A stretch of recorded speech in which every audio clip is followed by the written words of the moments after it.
Thank you so much for joining us for another edition of All Angles. I'm DIONNE Jackson-Miller. Remember, you can message us, you can WhatsApp us. Our number is 3810072. That's 876-3810072. Our Twitter hashtag is TVJ All Angles. Now, on this very special edition of the program, we went to the National Chest Hospital to find out how healthcare workers there are coping.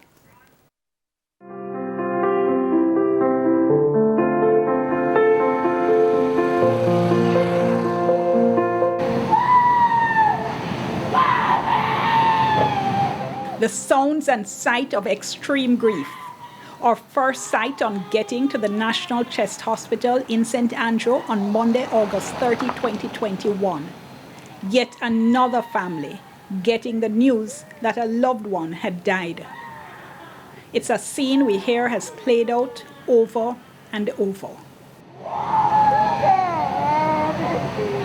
Now, this is a specialist institution. They treat patients with pulmonary problems, that is, diseases of the lungs. So there is specialized expertise here to treat COVID-19. The staff, though, have been under a lot of pressure since the start of this pandemic. We are the ones who take care of the patient's hygienic needs, ensure that they're comfortable, ensure that their area is well kept, and they are well fed. So it might be said that you are one of the people who get closest to the patients while they're here then? Yes, most definitely. We get to touch them, bathe them, feed them, comfort them as much as possible. You had said to me that you, in fact, weren't going to talk to me because you were upset this morning. Tell us why. No, not upset, depressed.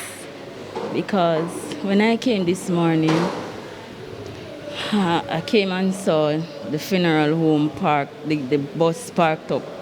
And my co-worker said, "Merchant, it has been crazy over the weekend when you left." I left about 3 patients on the ward to be sent down. And in total, from this morning until now, it has been 10 that died over the weekend till this morning. And it's very depressing. I wasn't just crying because the patient died, but because I had an interaction with her on Saturday. Tell us what the interaction was. Well, she was very low, and she told me that she has lupus, so she's battling. I was there encouraging her, and first thing she said to me, "The Lord bless you." And I said to her, "Thank you for the blessing. I wish all these blessings could get me a car because I'm tired of walking." And she said, "Don't worry, just be humble." And this morning when I came, she was leaving in a body bag. It pains my heart. I will get emotional because I lost my mom in 2020. It was an heart attack, but seeing how it's going now, who knows, it could have been COVID because we didn't do an autopsy. But as I said, it's overwhelming. We are tired. We are exhausted. Sometimes person will come good, as in they will look healthy, but deep down inside they are not. And it's not just the COVID they're battling with, they have other illnesses. And sometimes the poor doctors and nurses, they work hard, sleepless nights, because sometimes the patients, they get hydrated, they get frustrated, they get depressed. They will come walking, and as soon as they're on the ward, they'll get depressed and don't want to get out of bed. So we have to encourage them. Sometimes I will sing, because I love to sing, keep devotion with them. Run through joke, let them know that we are their new family. They are not seeing their families. Sometimes we let the video call them with their own phone, because some of them we have the phone and it's ringing and they're not answering it. because of the depression that they are in. But as I said, we are all in this together, and I'm just here to let Jamaica know that COVID is happening and it's real.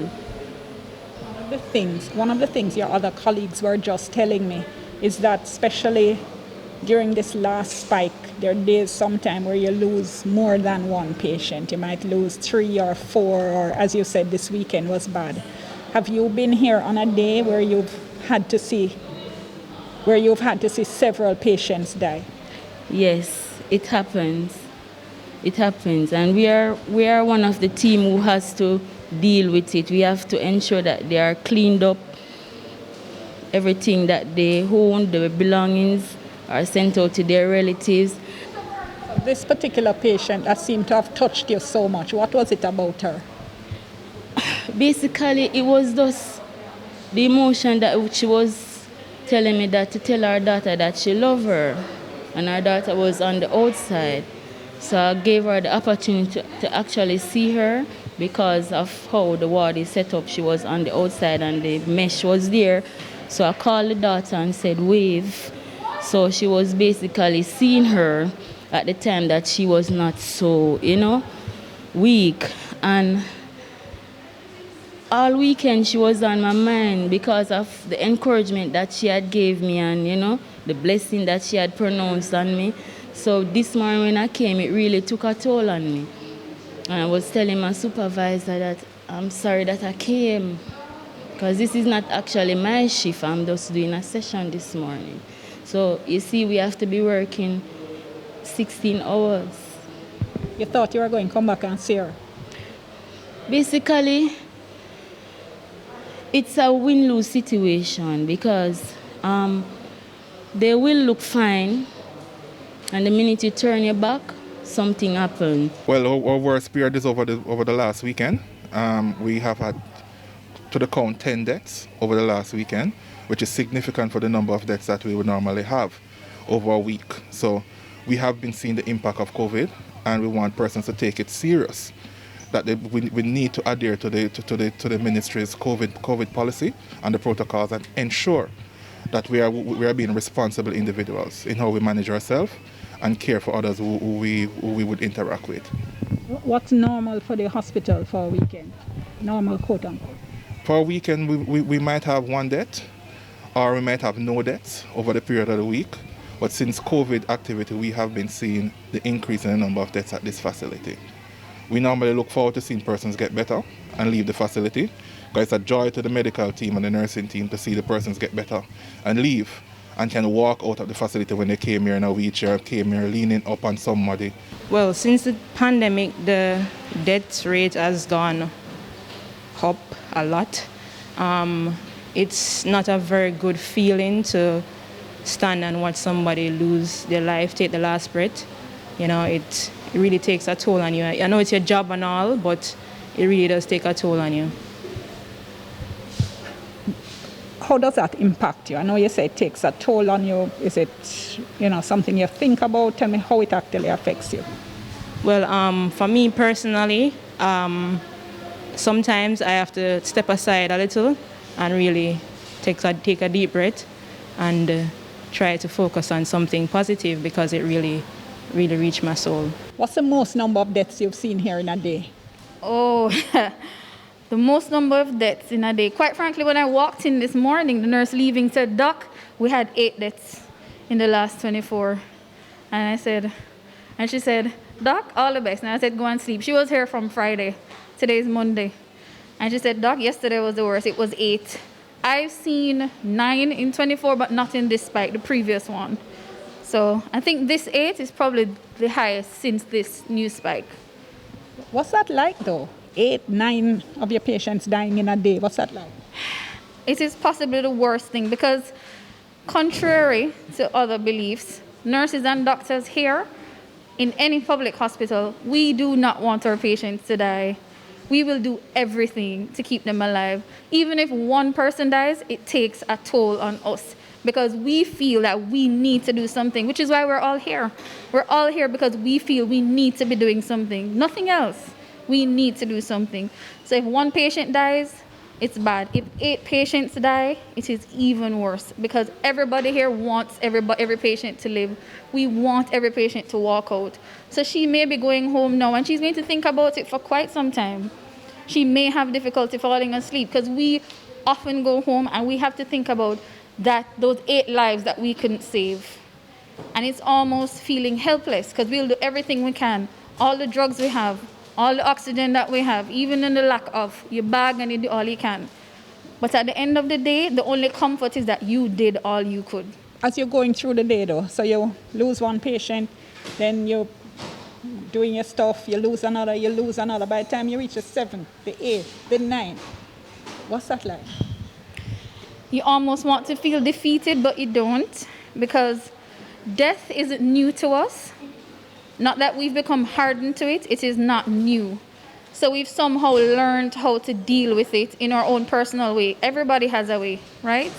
But we all know, as I said before, we rest assured that we did all we could. So at the end of the day, we're not God, you know, and we can't decide, as much as we say we choose who should get critical care, who should go on a ventilator, who should go on a high-flow nasal cannula machine. We're not God. So at the end of the day, we have to rest on that comfort, rest on the fact and the confidence that we did everything we could. And that is how we have to deal with it. At the end of the day, we do feel defeated, however, but we don't allow it to prevent us from keep going. We're motivated in knowing that tomorrow I can save another. In terms of the rate at which people are dying now in the pandemic compared to before. So when you were working before, what would that be like in terms of losing patients? Okay, pre the pandemic, we would not be seeing 8 deaths in 24 hours. Pre the pandemic, the deaths, if someone died, it is almost that they were expected, they were on that path. They were terminally ill. The relatives were, brought in from early and they're aware of the prognosis and we're talking to them daily. The relatives are coming in and seeing their relatives. During the pandemic, somebody can be fine today and in an hour they're gone. That is not the norm. During the pandemic, you'll have a 34-year-old dying. Outside of COVID, that person will be living their best life, according to what we say, right? Before the pandemic, relatives were able to stand and hold the patient's hand and be there. No patients are just dying suddenly on their own.